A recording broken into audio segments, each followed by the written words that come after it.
Somos Hawarisun, un podcast dedicado a la agroecología y soberanía alimentaria.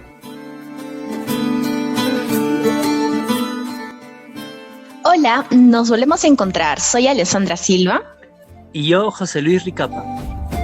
Y como saben, les acompañaremos en esta edición especial de nuestro podcast Hawarisun, donde presentaremos lo mejor de nuestra primera temporada. Bien, Alessandra, en este recuentro es necesario que aclaremos lo que implica la propuesta agroecológica. Más aún en estos días en donde desde diversos sectores se vienen haciendo críticas a las posibilidades que brinda la agroecología como un enfoque sostenible para enfrentar las múltiples crisis asociadas a los sistemas alimentarios. Lamentablemente, estos sectores hacen su crítica desde una comprensión errada y mal difundida de la agroecología. No sabemos si lo hacen malintencionadamente o por un desconocimiento. Hemos dicho que la agroecología es tanto una ciencia como un conjunto de prácticas, incluso la consideramos una filosofía de vida, y su aplicación es fundamental para lograr la soberanía alimentaria. Como sabemos, la soberanía alimentaria es el derecho de los pueblos a alimentos nutritivos y culturalmente adecuados, asequibles, producidos de forma sostenible y ecológica. Este derecho está siendo vulnerado actualmente por la fuerte dependencia alimentaria. Así es, José. Esta situación se potenció a partir de la Revolución Verde, no sé si lo recuerdas. En esos años, el mundo sufrió un cambio radical en la forma de consumir y producir alimentos después de la Segunda Guerra Mundial y pues empezó a depender de 5 cereales, principalmente como el arroz, el trigo, la soya, el maíz. Y quienes promovieron esa supuesta revolución de producir alimentos y consumir alimentos, jamás imaginaron que nos iba a dejar tan vulnerables hoy en día, ¿no? No solo a nivel alimentario, sino que estos cereales son monocultivos en la actualidad que dependen de paquetes tecnológicos llenos de fertilizantes, de agroquímicos, y impactan en la salud humana y la del planeta. Escuchemos lo que Hernando García nos comparte sobre el tema. Tenemos que considerar que la agricultura industrial solo tiene un objetivo, y es el incremento de la producción y la productividad para aumentar capitales.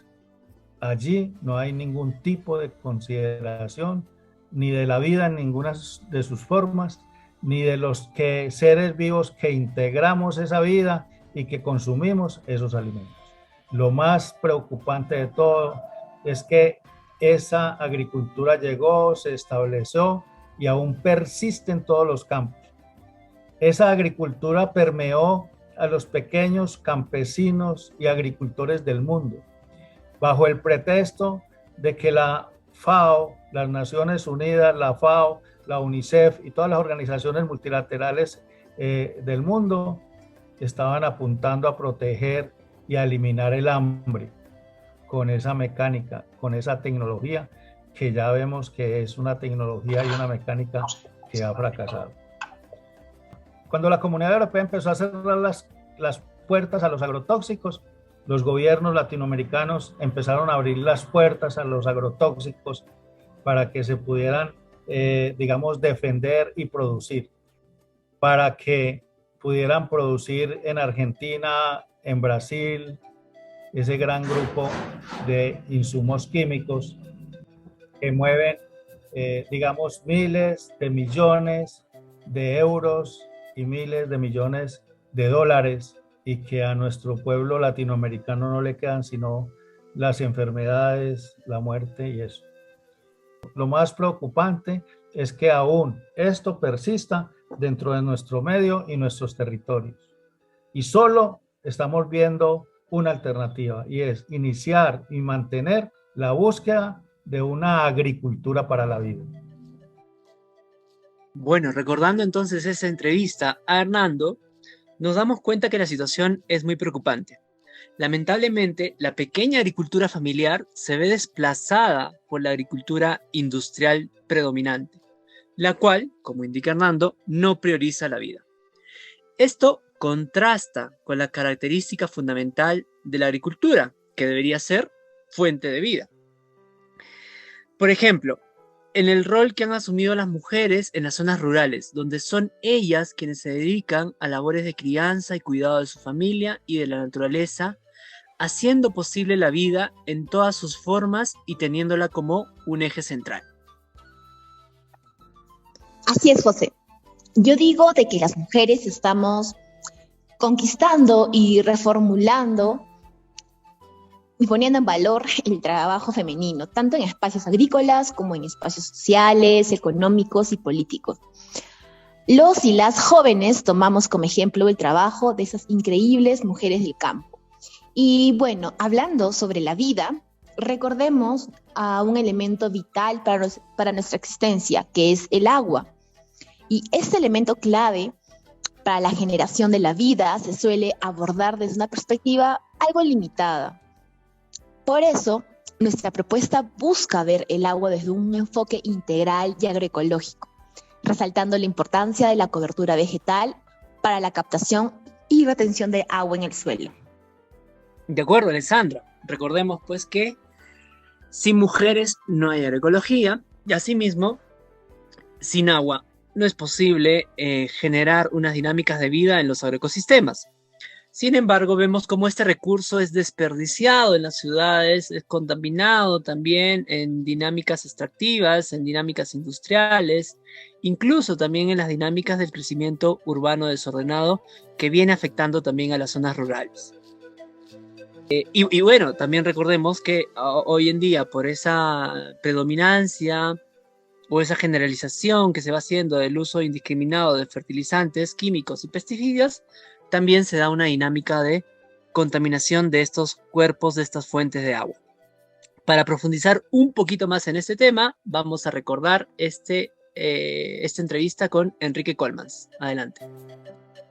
Bueno, el impacto de los fertilizantes en los agroecosistemas es la causa de toda la degradación de los suelos y la dependencia de los paquetes de insumos externos. Primero siempre viene el fertilizante químico y luego vienen los pesticidas, viene la compactación de los suelos y vienen también la necesidad de una mayor mecanización. Que un ejemplo sencillo que te puedo señalar es, por ejemplo, las plantas que se nutren con fertilizante químico, sobre todo los nitrogenados, presentan un crecimiento celular sobredimensionado, lo cual los hace muy vulnerables a los hongos y plagas. Y por lo tanto, la consecuencia es que se recurre a los pesticidas. Todo tiene que ver con los fertilizantes y su impacto negativo. En el caso de los frutos también, o sea, los productos, está comprobado que la materia seca de los productos como papas, granos, frutos en general, es menor. Quiere decir, los frutos no son más perecibles y no tienen el mismo sabor tampoco y los mismos contenidos que por su desarrollo anormal y sobreforzado debido a los fertilizantes químicos. Siempre se piensa que la producción agrícola es un proceso industrial que requiere insumos externos y que todo tiene que ser adquirido desde afuera. Eso es una gran desventaja para las y los productores y no, en realidad, veamos un ecosistema natural, un bosque, nunca necesita el fertilizante. Sumamente importante y coyuntural lo que menciona Enrique sobre los fertilizantes. En este contexto de crisis mundial por la guerra entre Rusia y Ucrania. Sin embargo, los tiempos de crisis, como en el que se está experimentando hoy en día, nos incentiva a seguir buscando alternativas cada vez más sostenibles y transformadoras, como la agroecología. Y hablaremos muchísimo más después de una brevísima pausa. Hawarisu, espacio de seguimiento, análisis, reflexión y aprendizaje colectivo de los enfoques de agroecología para fines de soberanía alimentaria y la gestión social y comunitaria del agua. Encuéntranos en nuestras plataformas virtuales, Facebook, página web y ahora en Spotify. Estamos de regreso haciendo un resumen de las diferentes temáticas abordadas en nuestra primera temporada de nuestro podcast Jawarizo. Nuevamente, los invitamos a que, si quieren profundizar en alguno de estos temas, revisen nuestros podcasts anteriores en nuestras redes sociales. Como recordaremos, otro tema que abordamos en esa primera temporada fue sobre cómo aterrizar todas las urgencias climáticas y alimentarias en propuestas o en acciones de políticas públicas. En la actualidad, lamentablemente, hay una resistencia en incorporar el enfoque agroecológico integral, puesto que lo cuestiona todo. Cuestiona las estructuras de poder, los conflictos de intereses económicos, de grupos de poder asociados a las corporaciones agroindustriales, cuestiona también el sistema y el modelo consumista e individualista en la que estamos insertos, sobre todo en las ciudades, etc. Así que las instituciones públicas y algunas de las de sociedad civil no se quieren comer el pleito de integrar la agroecología como una política pública o demandar la agroecología como una política pública, más aún alineada al enfoque de soberanía alimentaria. Y bueno, en línea de la necesidad de promover las políticas públicas que ya hemos estado discutiendo, que tengan un enfoque agroecológico y un enfoque ambiental, hay un tema que no se aborda usualmente en los espacios públicos de debate, ¿no? La importancia y el manejo de la agrobiodiversidad en los ecosistemas y en los agroecosistemas. Así que escuchemos lo que Zulma Gareca nos compartió sobre el tema. Solo de esa biodiversidad podemos dotarnos de todas las especies. Pero si la biodiversidad se va perdiendo, se va socavando y se va alimentando esa forma de depredación, perdemos agrobiodiversidad. Y eso está sucediendo. Y quizás muchos han dejado de entender, pero hay campesinos y campesinas que saben que de esa diversidad provienen sus ingresos, que de esa diversidad proviene su bienestar familiar, que de esa biodiversidad proviene sus alegrías y satisfacer sus necesidades fundamentales. Saben que las ciudades no le otorgan esto. La tarea del Estado es fundamental. Hasta ahora es casi de abandono. El Estado reconoce al gran productor y esa es nuestra lucha. Los grandes exportadores soyeros tienen principal atención con políticas, con decretos permanentes, ¿no? El Estado tiene la obligación de invertir en la conservación de la agrobiodiversidad, tiene la obligación de fomentar la agroecología, la producción agroecológica, tiene la obligación de apoyar la pequeña agricultura familiar y la agricultura familiar mediana. El asunto es que también en las organizaciones campesinas es importante su participación, su toma de decisiones, hacer propuestas. Yo digo que este es otro tipo, otra forma de desarrollo, otro modo de vida, otra forma de producir, consumir y alimentarse y crecer. Y bueno, lo que nos comparte Zulma en esta entrevista, pues me lleva al tema de los suelos agrícolas y su regeneración agroecológica. Ya se mencionó acerca del estado actual de la degradación de los suelos y la urgencia de enfocarnos en su regeneración. Recordemos que es posible recuperar los suelos degradados sin insumos externos. Como hemos explicado ya anteriormente, la naturaleza nos ha regalado plantas que cumplen esta función. Y estamos hablando de las leguminosas, que son plantas que fijan nitrógeno, y no solo nitrógeno, también otros nutrientes en el suelo y ayudan a recuperar la actividad biológica, la vida en el suelo. Y esta familia de plantas es realmente maravillosa y funcionan tanto en los Andes como en la Amazonía. Eso, Alessandra, como decíamos al principio, es importante que clarifiquemos el enfoque agroecológico. Y en cuanto a sus prácticas, importante tener claro que las dinámicas, las acciones, las prácticas agroecológicas tienen que estar o tener como objetivo necesario regenerar los suelos, regenerar los agroecosistemas, recuperar la característica de fertilidad natural de los suelos y agroecosistemas. Esto es clave tenerlo en cuenta y tener e incorporar o recuperar prácticas que nos permitan fortalecer esa fertilidad natural de los agroecosistemas. Ahora bien, para cerrar estas reflexiones, queremos compartir con ustedes también, recordar las palabras del maestro Jairo Restrepo, quien nos motivó a apostar por un mundo mejor y transformar nuestra realidad a partir de una mejor relación con el campo, la agricultura y la naturaleza. Adelante con el audio de Jairo. No es posible pensar en una agricultura diferente sin pensar en un cambio de conciencia. La reconversión no es externa, la reconversión es en la interioridad de cada ser. No soy pesimista, soy realista. Conocemos mucho, comprendemos poco. La reconstrucción de un modelo de agricultura totalmente diferente, independiente del que sea, pasa es por un reencaminar, en una reconversión del comportamiento del humano.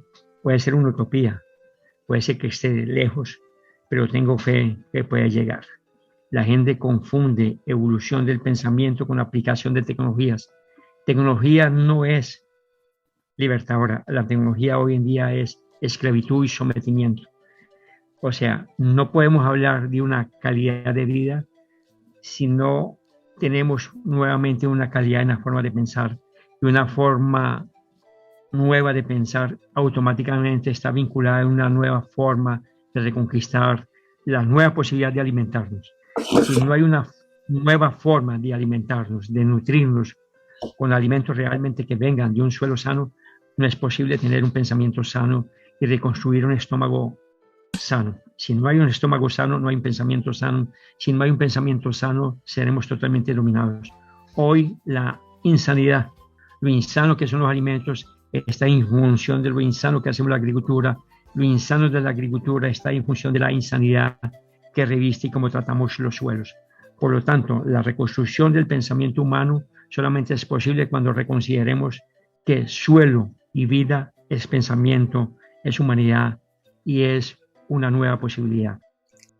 Bien, queridos oyentes, compañeros, compañeras, estamos cerrando entonces este episodio en el que hemos recorrido rápidamente la mayoría de los temas abordados durante nuestros 10 primeros programas. Se viene prontamente la segunda temporada, siempre agradecidos a nuestro equipo técnico, Marco, Adriana e Illa, y sobre todo a todos ustedes, por seguirnos y seguir difundiendo nuestro podcast Jawarizo. Hasta la próxima. Así es, José, este podcast termina hoy, pero volveremos a escucharnos más adelante con más temas sobre la agroecología y la soberanía alimentaria. Así que los invitamos a buscarnos en Facebook, YouTube, Spotify y en nuestra página web como Jawarizo. Y no se olviden de compartir este podcast con amigos y familiares que quieran sumergirse en el mundo de la agroecología. Hasta pronto. Y no se olviden que con la agroecología, otra agricultura es posible.